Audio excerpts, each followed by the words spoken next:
Hi guys. We are back with another Wasai story. No more nonsense. Let's get straight into it. This true story happened in a northern village called Village A.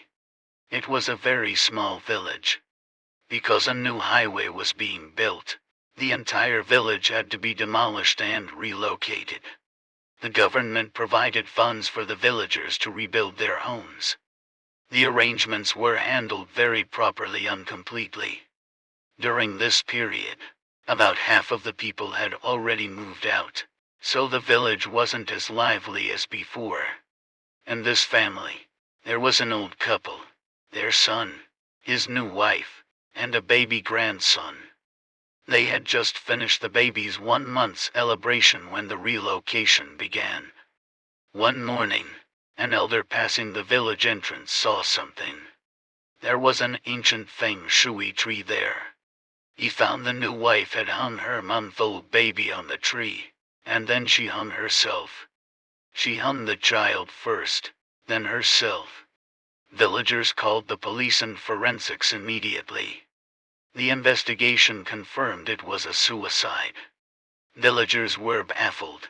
With a new house, compensation money, and a new baby, life was perfect. Why would she do this? People speculated it was postpartum depression. The son, who worked in the city, rushed back to hold the funeral. Relatives who had just finished the celebratory wine were now drinking funeral wine. The cause of death was set aside, assumed to be depression. Due to the relocation, the family rented a temporary home in Village B, which was right by a national highway. They lived on the first floor of a 2-story building. The father worked daily, and the mother was recovering at home after an appendix surgery. The son returned to the city for work after the funeral. Then, weird things began. Every night between 10 p.m. and midnight, someone would knock on the door facing the road. But whenever they opened it, no one was ever there.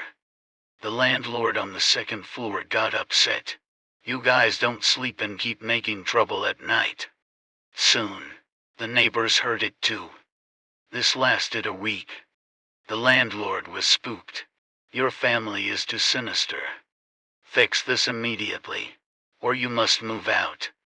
Being religious, the family invited fellow believers to pray. When they sang, the knocking stopped, but as soon as they stopped, the knocking resumed. The neighbors were even more annoyed. "Now there's knocking and singing.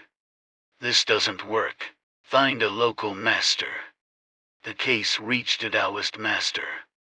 Village officials and relatives hosted a meal for him in Village B. At the main table, the master saw the father, 50-ish, ruddy-faced, and healthy from labor. The son, however, seemed weak, quiet, and timid. After hearing the story and checking the divination, the master fell silent. He didn't say much but offered to draw some charms on yellow paper. "Stick this on the door. If it works, it works. If not, don't come back to me." He took no money and left. The charms worked for 3 days. Then, someone started slapping the windows. In the daylight, clear male handprints appeared on the glass. But these prints were strange. They didn't have oil or fingerprints like human skin. They looked very fake. They moved the charms to the window, and the window stopped, but the door started again. The neighbors and landlord were terrified. The landlord threatened to evict them. Since their home was gone, the family begged to stay. A few days later, the father went for a walk. He went to the new housing site. Near the old tree where his daughter-in-law had died, elders were sitting and watching the construction. A truck loaded with rebar was stuck in the mud. As the driver slammed the gas, the truck suddenly jolted backward instead of forward. A messy rebar flew out and pierced straight through the center of the father's brow. It nailed him to the very tree where his daughter-in-law had died. He was killed instantly. The police worked all again to clean up the horrific scene. In such a short time, the father was gone, the wife was gone, and the grandson was gone. Later, when many of us heard the story, we were confused and asked the master what happened. He said he saw the truth in the divination long ago. When the mother was in the hospital and the son was working in the city, the father had come home drunk and raped his daughter-in-law.